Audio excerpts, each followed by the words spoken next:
തദ്ദേശ തെരഞ്ഞെടുപ്പിൽ വലിയൊരു തിരിച്ചുവരവും ഗംഭീര വിജയവും UDF-ഉം കോൺഗ്രസും നടത്തിയപ്പോഴും അതിന്റെ ശോഭ കെട്ടുപോയത് മറ്റത്തൂരിലാണ്. മറ്റത്തൂരിൽ BJP-യുമായുള്ള സഖ്യത്തിൽ വലിയ പ്രതിരോധത്തിൽ തന്നെയാണ് കോൺഗ്രസ്. കൂടുതൽ നടപടി സ്വീകരിച്ച് തലയൂരാനാണ് ഇപ്പോൾ കോൺഗ്രസിന്റെ നീക്കം. എന്നാൽ ഇതിനെ രാഷ്ട്രീയ ആയുധമാക്കുകയാണ് CPM.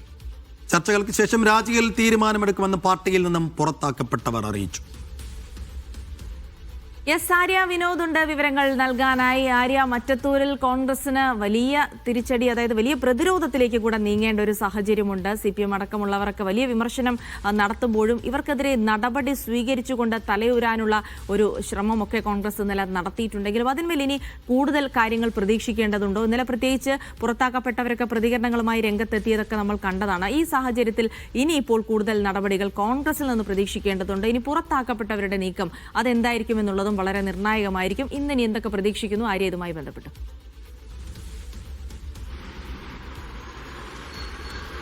ഇതിൽ കൂടുതൽ നടപടികളിലേക്ക് കടക്കാൻ തന്നെയാണ് കോൺഗ്രസിന്റെ തീരുമാനം. ഇവരെ അയോഗ്യരാക്കൊണ്ടുള്ള നടപടികളിലേക്കാണ് കോൺഗ്രസ് ആദ്യം തന്നെ കടന്നിരിക്കുന്നത്. അതിൽ കൂടുതൽ നടപടികളിലേക്ക് കടക്കുമെന്നുള്ളത് തന്നെയാണ് ഇന്നലെ DCC പ്രസിഡന്റ് അടക്കം വ്യക്തമാക്കുകയുണ്ടായത്. പിന്നീട് ഇവർ പുറത്താക്കപ്പെട്ട 8 പേരുടെ പ്രതിനിധികളടക്കം ചേർന്നുകൊണ്ട് വാർത്താസമ്മേളനം നടത്തുകയുണ്ടായി. അവരും കോൺഗ്രസിനൊപ്പം കോൺഗ്രസിന്റെ കൂടെ തന്നെയാണ് ഇപ്പോഴും ഉള്ളതെന്നും അവർക്ക് BJP-യുമായിട്ട് യാതൊരു ബന്ധവുമില്ല, ഇത് CPM-നെതിരെയുള്ള ഒരു നീക്കുപോക്ക് മാത്രമായിരുന്നു ഈ ഒരു തെരഞ്ഞെടുപ്പിൽ പ്രതിഫലിച്ചത്, അല്ലാതെ BJP-യുമായിട്ട് യാതൊരു കൂട്ടുകെട്ടും ഇല്ല എന്നുള്ള തരത്തിലായിരുന്നു വാർത്താ സമ്മേളനത്തിൽ വ്യക്തമാക്കുകയുണ്ടായി. അതിൽ കൃത്യമായൊരു ചോദ്യം ഉന്നയിക്കുകയുണ്ടായി. ഇതിൽ രാജിവെച്ചുകൊണ്ട് മുന്നോട്ട് പോകുക എന്നുള്ള കാര്യത്തിൽ അവർക്ക് യാതൊരു ഉത്തരവും പറയാനുണ്ടായിരുന്നില്ല.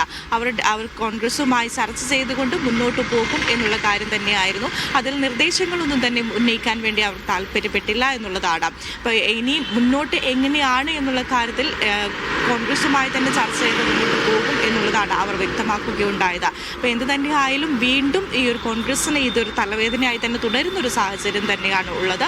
ഒരു പ്രശ്നം പരിഹരിക്കാനോ അതുമായി മുന്നോട്ട് പോകാനോ ഒന്നും തയ്യാറാവാത്ത സ്ഥിതി തന്നെയാണ് ഈ കോൺഗ്രസിൽ നിന്നും രാജിവെച്ചവരും അതുപോലെ തന്നെ കോൺഗ്രസും തമ്മിൽ ചേർന്നിരുന്നുകൊണ്ട് മുന്നോട്ട് പോകുന്ന ഒരു സാഹചര്യം തന്നെയാണ് നമുക്ക് മറ്റത്തൂരിൽ കാണാൻ വേണ്ടി സാധിക്കുന്നത്. അതുപോലെ തന്നെ സ്വതന്ത്ര സ്ഥാനാർത്ഥിയായിട്ട് മത്സരിച്ച ഔസേപ്പ് ഇന്ന് മാധ്യമങ്ങളെ കാണുന്നുണ്ട്. അദ്ദേഹമാണ് ഇതിനെല്ലാം കാരണം എന്നുള്ള തരത്തിലായിരുന്നു ഇന്നലെ വാർത്താ സമ്മേളനത്തിൽ ചന്ദ്രൻ വ്യക്തമാക്കുകയുണ്ടായത്, പുറത്താക്കപ്പെട്ട ചന്ദ്രൻ വ്യക്തമാക്കുകയുണ്ടായത്. അപ്പോൾ അദ്ദേഹത്തിന്റെ പ്രതികരണം കൂടെ ഇന്ന് വരുന്നതോടുകൂടി ചർച്ച വീണ്ടും മറ്റത്തൂരിനെ കൂടുതൽ ഇതിലേക്ക് എത്തിക്കും എന്നുള്ളതാണ്. മറ്റത്തൂർ തന്നെ ആയിരിക്കും ഇന്നും ചർച്ചയുടെ ഒരു കേന്ദ്രം എന്നുള്ളത് തന്നെയാണ്. ഔസേപ്പിന്റെ പ്രതികരണത്തിൽ എന്താണ് വ്യക്തമാക്കുക എന്നുള്ളതാണ് ഇനി നോക്കിക്കാണേണ്ടത്.